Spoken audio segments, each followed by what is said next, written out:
Depression और मनफी सोच। हमारे यहाँ डिप्रेशन के मरीजों को माहिरीन नफ्सियात आमतौर पर मुख्तलिफ एंटी डिप्रेशन दवाएं देकर उनका इलाज करते हैं। ऐसा वो मरीज की कैफियत और उसके मसले की नौयत को देखकर करते हैं। मरीजों को बहरहाल इस मामले में अपने मालिज के मशवरे के तहत ही दवा लेनी चाहिए, क्योंकि उनका मालिज ही उनके मामले की दुरुस्त नौयत को समझ सकता है। ताहम डिप्रेशन एक नफ्सियाती मसला है और नफ्सियाती सतह पर इसको हल करने की कोशिश की जाए तो यकीनन इसका बहुत फायदा होगा। जो लोग डिप्रेशन के बाकायदा मरीज नहीं होते वो भी जाती जिंदगी में कभी न कभी डिप्रेशन का शिकार होते हैं। वो भी अगर अपनी नफ्सियात और अंदाजे फिक्र में कुछ तब्दीलियां लाएं तो इससे उनको बहुत फायदा हो सकता है। हमारे माशरे में डिप्रेशन के फैलने की बहुत सी वजूहात हैं। इनमें एक बड़ी अहम वजह मुसलसल मनफी खबरों का मिलते रहना है। हमारे यहाँ का मीडिया सियासी और माशी बहरान इन मनफी खबरों के मिलने का एक मुस्तकिल जरिया है। इसी तरह हमारे इर्द गिर्द बहुत से ऐसे लोग होते हैं जो मनफी अंदाजे फिक्र का शिकार रहते हैं और हर मामले में सिर्फ मनफी पहलू को सामने रखते हैं। ऐसे मनफी लोग नफरत और इंतहा पसंदी की नफ्सियात में जीते हैं और हमेशा उनकी गुफ्तगू में नफरत, इंतहा पसंदी, मायूसी और मनफी अंदाजे फिक्र नुमाया नजर आएगा। ऐसे अफराद अपने इर्द गिर्द के लोगों में भी अपनी गुफ्तगू से मनफी कैफियत पैदा कर देते हैं। ये कैफियत मुस्तकिल रहें तो डिप्रेशन में बदल जाती हैं। इसकी वजह यह है कि इंसानी जिस्म जिस उसूल पर बनाया गया है उसके तहत उसमें खतरात का सामना करने के लिए एक खुसूसी निज़ाम रखा गया है। उस निज़ाम का एक बुनियादी जुज़ हमारे गुर्दों में मौजूद हुदूद एड्रेनल ग्लैंड हैं, जो खतरे की हालत में कॉर्टिसोल हार्मोन खारिज करते हैं, जिससे इंसानी जिस्म इस काबिल हो जाता है कि खतरे का मुकाबला करने के लिए गैर मामूली तौर पर फाल हो जाए। लेकिन जब कोई शख्स मुसलसल जहनी तौर पर उसी हालत में रहता है जिसे फाइट एंड फ्लाइट मोड कहते हैं, यानी इंसान खतरे से लड़ने या उससे भागने के लिए तैयार रहे, तो फिर हार्मोन मुसलसल खारिज होने की वजह से खुद जहन और जिस्म उसका निशाना बन जाते हैं।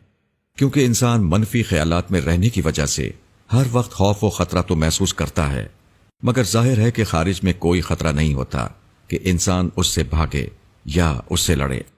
यूं पैदा होने वाली गैर मामूली तवानाई इंसान के दिल, दिमाग और दीगर आज़ा को निशाना बनाती है और कभी नर्वस सिस्टम और कभी इम्यून सिस्टम को नुकसान पहुंचाती है। डिप्रेशन भी इसी का एक नतीजा है। इसका हल यही है कि इंसान हर तरह की मनफी गुफ्तगू करने और बुरी खबरें सुनने, देखने और उन्हें ज़ेरे बहस लाने से परहेज करे। मनफी बातें करने और मनफी ख्यालात फैलाने वाले लोगों से दूर रहे। बुरे से बुरे मौके पर अच्छा पहलू सामने रखे। कुछ कर सकता हो तो करे, वरना मामले को अल्लाह पर छोड़कर उसी पर भरोसा और तवक्कुल की राह इख्तियार करे। सब्र और हौसले से काम ले। हमेशा जिंदगी के मुस्बत कोशों को देखकर शुक्र अदा करता रहे। डॉक्टर हजरात भी असलन यही करते हैं कि जो लोग खुद को मनफी ख्यालात और हालात से गैर मुताल्लिक नहीं कर पाते, उनको एंटी डिप्रेशन दवाएं देकर उनके दिमाग को रद्द अमल के बजाय नींद और सुकून की हालत में ले जाते हैं। ये दवाएं इंसान के फाइट एंड फ्लाइट मोड को मुअत्तल कर देती हैं, जिसकी बिना पर आदमी बाज़ औक़ात जरूरी काम करने के काबिल भी नहीं रहता।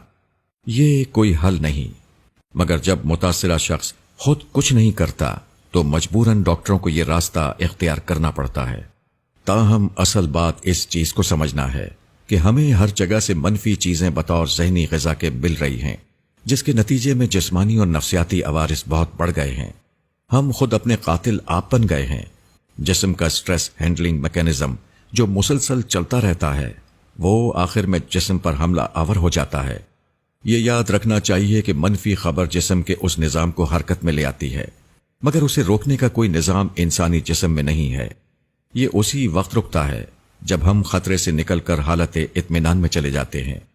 मनफी लोग इस हालत इत्मीनान में आते ही नहीं और यूं वो डिप्रेशन और दीगर मसाइल का शिकार हो जाते हैं।